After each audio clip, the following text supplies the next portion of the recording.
Good morning, guys. Welcome back to another vlog. So, today I've got a small presentation for you to show you guys what is UX design. So, in today's talk, I will explain you what is UX design, what makes a good UX design, what are some of the factors affecting UX, human centered design, and the UX design process. So let's start with the definition. So, in a very simple language, user experience is the way you experience a product or service when you interact with it. Okay? If you interact with a product and you have a pleasant experience, you can say that the product has a good user experience. Okay? So, let's see what makes a good UX. So, just saying that having a pleasant experience using a product or service means good UX is the simplest explanation, alright, but there are various things that we take into consideration before we can, decide whether the UX is good or bad. Okay, so let's look at a few examples and try to understand what good UX really means. So, the first point is that your product should be easy to use. Okay, so what does this mean? So, whenever you have a product, you always have a set of tasks that you need to do, alright, to achieve a certain goal. For example, when you're on booking.com, if you can easily complete the tasks of booking a flight or booking an accommodation, then you can say that the product is easy to use and so it has got good UX. Okay, so if the user is able to complete the tasks that are required to achieve the desired goal quickly and easily, then we can say the UX is good. Okay, now the second point is the product aesthetically pleasing? Okay, do users like the look and feel of your product? Okay, so by look and feel, we basically mean the user interface and the visual design. Okay, so if you have followed all the visual design principles and you have created a very simple and aesthetically pleasing user interface, then we can say the UX is good. Okay, for example, let's say if you have to compare Zoom and Google Meet. Now both these platforms are basically video conferencing platforms. Now you can ask users which platform do they think is more aesthetically pleasing, yeah? So which platform has got a better design?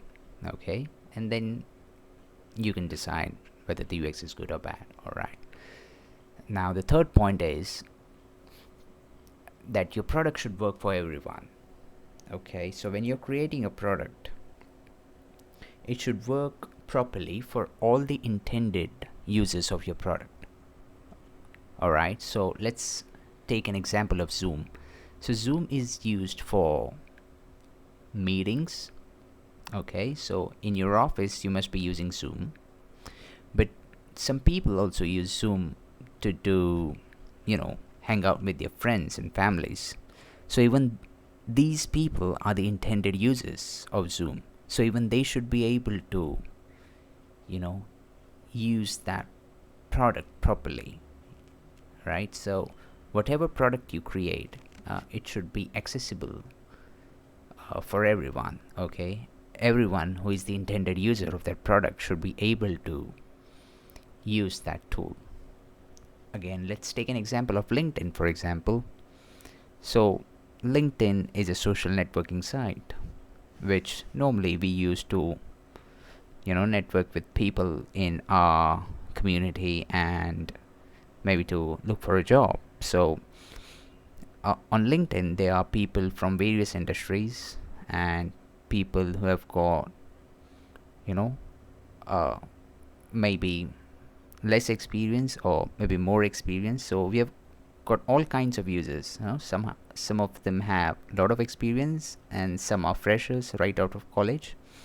And even like these people who are right out of college and using this site for the first time for networking should be able to use it properly, and they should be able to do what they want on that website basically. So that's the third point. So now we'll look in a few more points and try to understand what a good UX really means. So this is the next slide where we have all the factors affecting UX. So whenever you are looking at a product and you want to evaluate, or you want to see if there are any points that you can work on to improve the UX of that product or website, then these are the points you need to consider. Okay, so I'll explain all these points to you in detail. So the first point is useful. So what does useful mean? So whenever you have a product, it has some purpose. Okay, for example, Zoom or Google Meet is a video conferencing platform, and we use it to make video calls. Alright, so that is the purpose. So that purpose basically means useful. Whatever product you are creating, is it useful? That is the first thing that you need to consider whenever you are creating a product, that it should be useful. Alright, so if you want more examples, I can give you booking.com. The purpose of booking.com is to help you book flights and accommodation. LinkedIn for professional networking, etc. Alright, now let's move on to the second point, usable. Okay, now there is a difference between useful and usable. Useful means, is it easy to use? Okay. Usable means, is it easy to use? Now, we all know what useful means. Like, useful means it has got some purpose. Okay, but just having a purpose is not enough. Users should also be able to make use of those features that you have, right? So if you have a video conferencing website and it's used for making video calls, but people can't use it, then it's of no use. Yeah, so that is point number 2, usable. Can people use it? Is it easy to use? Right, so that is usable. So useful means you should have some purpose. Okay, it should have some use. And usable means that it should be easy to use. Okay, now the third point is findable. Okay, so now let's say you go on a website and you have to find something. Maybe you have to look for a blog, or you want to look at all the products, or you want to look at the pricing information, or maybe you just want to post a comment or something. So whatever it is that you want to do, can you easily find it on that website? That is the question, right? So that is findable for you. Alright, so if you can find whatever you want on that website, then it has got a good UX. Okay, a lot of the times we have websites where you go and then you get confused. Yeah, you are not able to find what you're looking for. Alright, so there's a scope of improvement in UX on those sites. Now the fourth point is credible. So when we say credible, we basically mean, do users feel comfortable sharing their data or information on your website?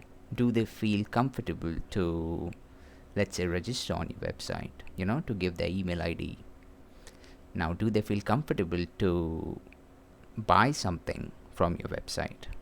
Yeah, so those are the things that you need to consider. So if the user is not feeling confident about your website, if he can't trust you, then definitely they are not going to share any personal information and they're not going to buy anything from your website. So credible. All right. Now desirable. Now what does desirable mean? So basically whenever we say that someone is a UI UX designer, we feel that maybe their main role is to make something, look good. Yeah, make it more desirable. But now you know that there are other points as well. So desirable is basically, as you all know, it relates to the look and feel. Okay, can you make the look and feel of a product or website more pleasing, so that users like it and they enjoy and they have fun and they find your website very engaging. And if that is the case, then your product is desirable, more desirable compared to your competitors. Okay, so if you compare Amazon and eBay and you like the interface of Amazon, then it basically means that Amazon is more desirable than eBay. Okay, so if the look and feel is good, we can say it's desirable, more desirable compared to the others. Accessible. Now we saw this point in our previous slide. Accessible basically means all the intended users of your website should be able to access all the features that are there. Okay, and so by everyone we means even the people with disabilities, people who are blind, alright, people who have got color blindness, everyone. So if they are the users of your website, they should be able to access it. Okay, so now you must be wondering, how do people who are blind use a website? So normally such users use a software called Screen Reader. So what this software basically does is it will read out everything that is there on the screen. Okay, so they navigate your site using a keyboard, okay, and mostly through tab, the tab key which is there on the keyboard. So when you press tab, the focus or the visual indicator moves from one element to another, and the screen reader will announce where the user is. Okay, so if they have to, let's say, check out the menu, they'll press tab and then up and down arrow keys to navigate, and the screen reader will announce on which link the user is. Okay, so you need to consider everything and make it accessible for everyone. Okay, and the last point is valuable. Now what does valuable mean? Now you might get confused with useful. Okay, does valuable and useful mean the same thing? No, not actually. So when we say valuable, we are trying to see what is the value that the user is getting by interacting with the website. So let's say you buy something that is worth $10. Now you expect to get some value out of it, otherwise you are not going to spend $10, right? That way. So if you buy let's say a UI design course that is worth $100, okay, you want to buy a UI design course so that you can be a UI designer and you can do freelancing, or you can get a job and you can get paid. So if you spend $100 on a UI design course, you expect that maybe after you finish that course, you'll be able to find a client who is willing to give you, let's say, $500 for helping them with their UI design. Alright, so that is the value. So if you're paying $100, you expect something in return. You expect maybe I'll get 1 or 2 clients and I'll be able to earn $500 or $1,000 or $10,000 or whatever. So that is the value. So value is always a perceived thing. So if users feel that your product is valuable, then it's a good thing. Okay, so always, if you're going to sell something on your website, you should always look at what is the value that the user is going to get, of course. But even if you're creating a normal website, people value their time as well, so you need to make it easier for them so that they can browse your website quickly and get whatever they want in the fastest way possible. Okay, alright, so these are the 7 points. Now you can study all these points in detail. Just Google each of these points and try to learn more about all of them and how these points are used in different contexts for different websites. Okay, try to understand what makes a site credible, what makes a site more desirable, how can you make it accessible for people with disabilities, etc. Alright, now let's move on to the next slide. Yeah, so this slide is about human-centered design. So what human-centered design basically means is, whenever you design something, you try to focus on the user who is going to use the website or that product. Okay, you consider what are the needs, what are his needs, what are his aspirations, what are his motivations, and what are his fears, and why does he need this product. Okay, so that is the one thing that you need to consider. Okay, and everything revolves around the user. Okay, you can't ignore the user needs and just focus on the business part of your product. Okay, so if the user needs are not being met, then obviously the user experience is not going to be great, right?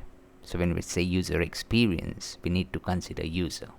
Okay, and especially when we are doing human-centered design, we try to look at everything from the user point of view. Okay, and then there is the second thing called business goals. So you need to find the sweet spot between the user needs and the business goals. Okay, if you focus too much on this side, on the user needs, and you don't focus on the business goals, then your startup or your business is bound to fail. Yeah, that is why so many small businesses and startups fail, because even though the product is nice and the users find it useful, they are not able to sustain that business because they are ignoring the business goals. Yes, and obviously if you focus too much on the business side, you are going to lose your customers and your business won't thrive. Okay, so you need to find the sweet spot and balance the user needs and the business goals.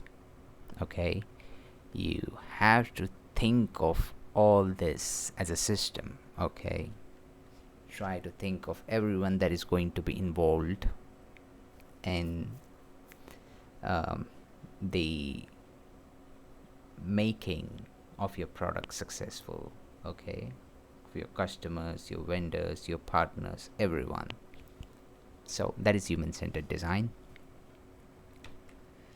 Now this next slide is about UX design process. Now we know that we need to balance the user needs and business goals, right? But we need a process so that we can reach the desired outcome.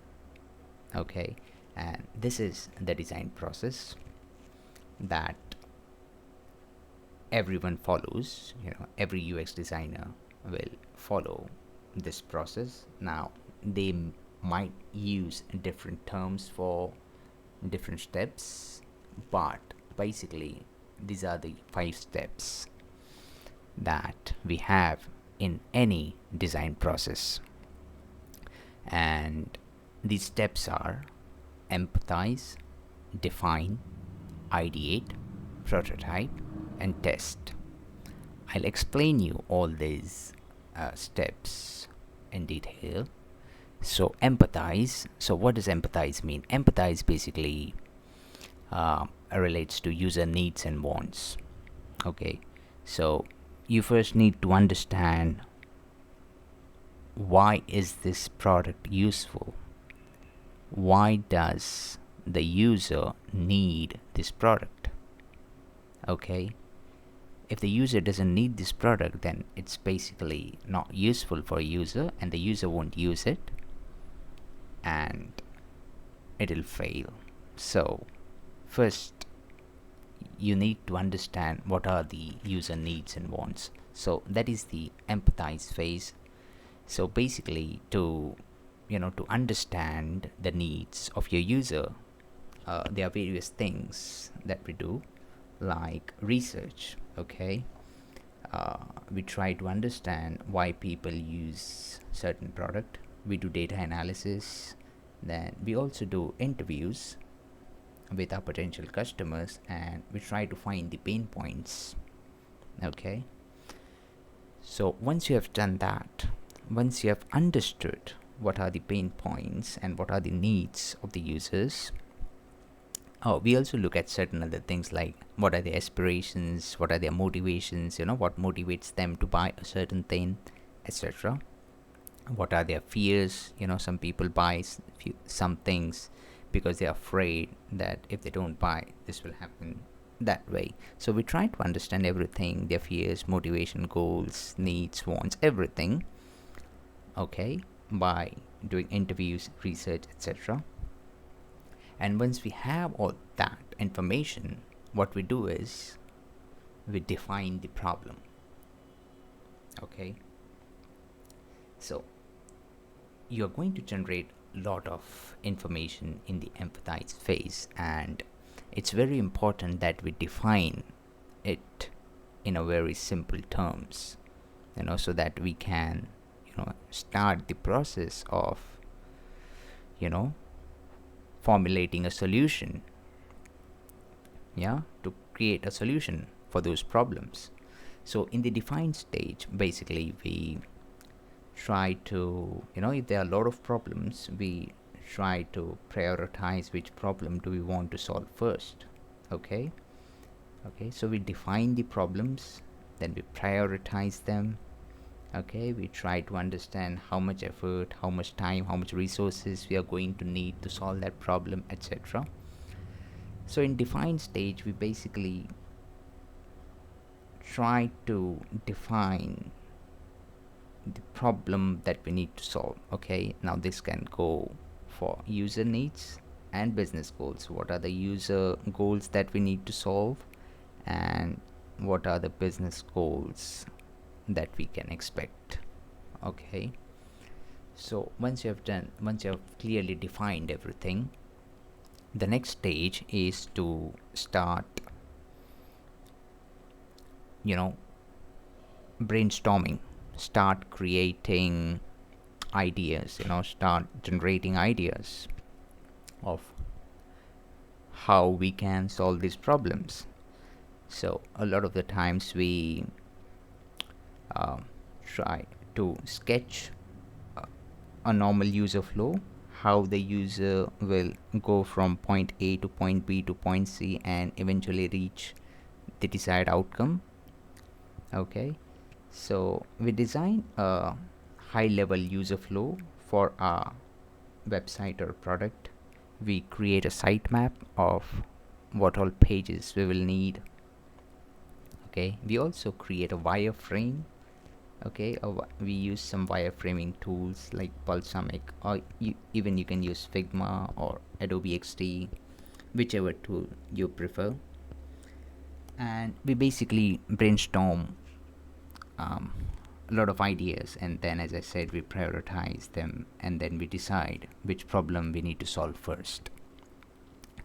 Once you have done that, once you have generated a few ideas and you want to, you know, proceed with a couple of them, let's say, then what you do is you start creating a prototype in a UI design tool like Figma. You can create a low fidelity or a high fidelity design or a prototype.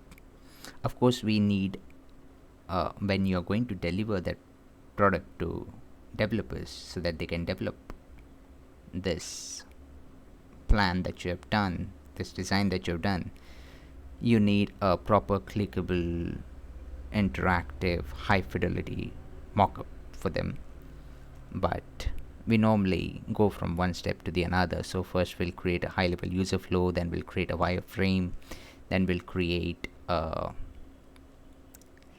low to medium fidelity mockup, then we'll start putting images and content and everything, all these links, and then we reach at a stage where we have a proper high fidelity mockup which will look the way we want the actual website to look. So that is the prototype stage. After you have completed the prototyping,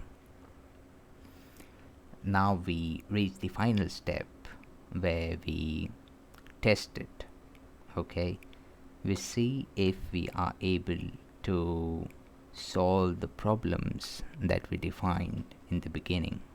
Okay, we see if the user is able to understand the user flow that we have created and he's able to easily achieve the desired goals.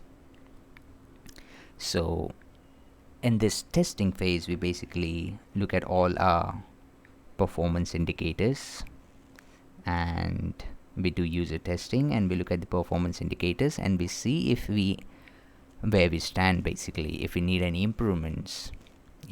And you can see all these dotted lines. So this entire process is iterative. So if you test and you find out maybe we haven't defined the problem properly, you can go back to the define phase and then you define the problem properly. Okay, if you, while testing, if you feel that maybe this is another problem that we didn't consider, then you go back to the empathize phase.